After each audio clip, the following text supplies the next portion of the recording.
السلام عليكم، مرحبا بكم حبيباتي في فيديو جديد. معكم أم هاجر من قناة لمسات. اليوم حبيت نشارك معكم هذا لاشابلور كيفاش نديرها بالخف، يعني سريعة.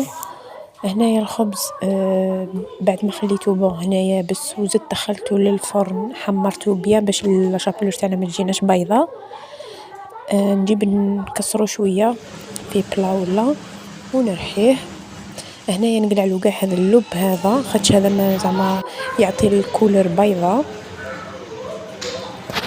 هنا بعد ما نحيته نقعد نرحيه غير بشويه ونحطه في قصعه. هنا حنشارك معكم لي زيبيس اللي نديرهم انا لاشابلور.